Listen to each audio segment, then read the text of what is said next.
Olha só, que história é essa? Sobre a penhora do Internacional, colocando uma máquina de solarização, e qual é a novidade que nós temos sobre esse fato? Eu, inclusive, estou no site do Tribunal de Justiça do Rio Grande do Sul, porque não é um processo que corre em segredo de justiça. Estou tentando ter acesso ao processo como um todo, né? Esse caso que veio à tona ontem com a ESPN. Primeira coisa é que está na 18ª Vara Civil aqui de Porto Alegre, só para a gente recapitular, ficar todo mundo na mesma página.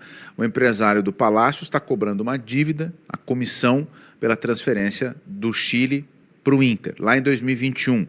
E quem contratou o Palácios como executivo do Inter era o Paulo Brax, que já apareceu aqui. Primeiro reforço da gestão. Exatamente. Então, eu estou tentando ter acesso ao processo, não consegui. Mas essa decisão aí, do bloqueio de R$240 mil das contas do Inter, ela é de dezembro ainda, né? Os funcionários do judiciário, eles já voltaram a dar expediente, mas os prazos no judiciário, eles só são retomados no próximo dia 20. Portanto, os prazos processuais, eles estão parados. Então, esse processo está parado nesse momento pelo recesso do judiciário. E o que aconteceu? O representante, o empresário, entrou contra o Inter, dizendo que tinha uma dívida, né? E a juíza foi lá cobrar o Inter. E o Inter disse, olha, estou numa séria crise financeira, não consigo pagar e tal, mas eu ofereço em garantia tal bem. E o Inter apresentou um equipamento que usa para fazer a manutenção do gramado. Como garantia. Olha, não consigo pagar, aquela história. Devo, não nego, pago quando puder. E está aqui o bem para garantir isso.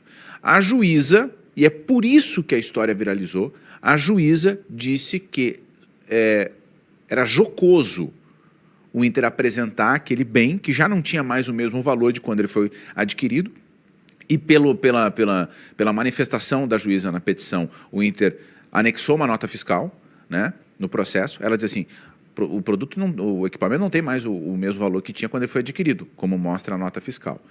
E a juíza ainda diz para o Inter levar a sério o caso, né? E ainda houve um segundo momento em que o Inter ofereceu o CT do Parque Gigante como garantia. Então, o Inter dá como garantia o bem, mas ele não está tentando quitar a dívida com aquele bem, né? E outro ponto importante de esclarecer é que, com a justiça e o credor, ou seja, o empresário, não aceitando nem a máquina, nem o CT, o que a juíza fez? Ela bloqueou quase 240 mil das contas do Inter. É isso que está bloqueado das contas do Inter. As contas do Inter não estão bloqueadas, qualquer dinheiro e tal. Esse dinheiro foi bloqueado porque era o que tinha disponível ali, porque a juíza quis pegar para ter uma parte daquilo que está sendo cobrado na ação. Por que eu cito, desculpa, Bruno, por que eu cito o recesso do judiciário? Porque existem dois pontos aqui. Cabe recurso, né? Não transitou em julgado, então cabe recurso. O Inter provavelmente vai tentar um recurso para tentar fazer um acordo extrajudicial. E o Inter, se quiser, ele ainda pode tentar desqualificar essa ação, porque agora, com um advento da CBF há alguns anos, existe a Câmara Nacional de Resolução de Disputas, CNRD, que é onde clube cobra clube e empresário cobra clube. Então o Inter pode buscar o contrato que fez com o representante e dizer, olha, no contrato diz que primeiro a gente tem que discutir na CNRD e depois levar para a justiça comum.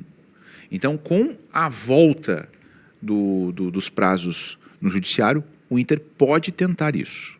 Tanto é que esse valor que ele fica depositado em juízo, né, a partir do momento em que há essa decisão da juíza aqui de Porto Alegre, o Inter acredita que depois de 20 de janeiro vai destravar isso. Ou para ter que quitar o resto, se for a decisão da justiça, né, se não existir um acordo extrajudicial com o empresário, né, ou seja, o Inter já pagou lá, já tem 240 mil em juízo, vai botar mais 400 mil que seria o valor para complemento e a quitação total da dívida. Ou então, se o Inter mover esse processo para a CNRD de alguma forma, talvez até reaver esses 240 mil. Então o Inter aposta que a partir de 20 de janeiro, quando os prazos do judiciário voltarem a ter movimentação, né, o recesso de fato terminar no judiciário, aí é que o Inter vai saber o que esses 240 mil que estão depositados em juízo, eles vão significar. Se é uma primeira parcela de uma obrigatoriedade de quitar o restante da dívida, se o Inter pode reaver esse dinheiro de alguma forma, porque o processo vai ser movido para uma outra esfera. O que vai acontecer provavelmente só depois de 20 de janeiro. Eu penso que é importante explicar para o torcedor o seguinte: existe a dívida e ela causa constrangimento no Internacional. Ontem a gente falou com um importante dirigente do Internacional que disse, cara, eu não consigo nem te negar que existe isso. Tá sendo mais comum, ou é mais comum no Inter e em alguns clubes brasileiros que as pessoas imaginam, só que em vários momentos não vaza, porque tem alguns processos que acabam em segredo de justiça e tal, mas é constrangedor. O Internacional não merecia, o clube, a instituição, não mereceria ou não deveria estar passando por isso. Isso é admitido pelo próprio Inter. Mas qual é a explicação? Olha, nós não dissemos para o empresário, toma as máquinas aqui e leva para casa como forma de pagamento. Como, de alguma maneira, poderia a galera entender? É como se diz, olha, tá aqui a garantia de que eu tenho um bem. Só que, por outro lado, a juíza, na sua decisão, deixa muito claro, não há liquidez do produto, porque daí tu vai dizer, mas o Inter não deu, cara, o Inter colocou como garantia, não pagou aquele produto, confisca-se aqueles solarizadores, que são aquelas máquinas que a gente vê fazendo iluminação artificial no gramado. Aí vem o problema. Cara, imagina o seguinte, o Inter não paga, manda confiscar e entrega pro cara e diz assim, vai a leilão, eu sei lá o que vai, eu não tenho conhecimento profundo para dizer como é que vai fazer. Mas não há liquidez daquilo. Não tem, isso é que nem quando a gente fala várias vezes, mas vão penhorar o Beira-Rio ou vão penhorar a Arena.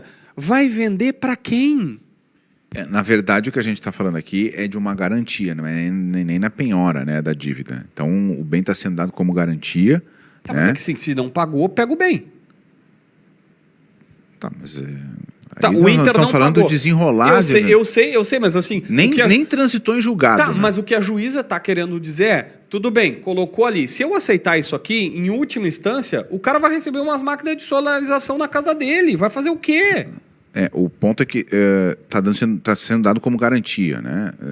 Não é diferente da penhora, né? Na penhora tu penhora é diferente, né? A juíza, na verdade, chama atenção pela postura da juíza pela pancada na que petição. A juíza deu. Pela pancada da juíza na petição.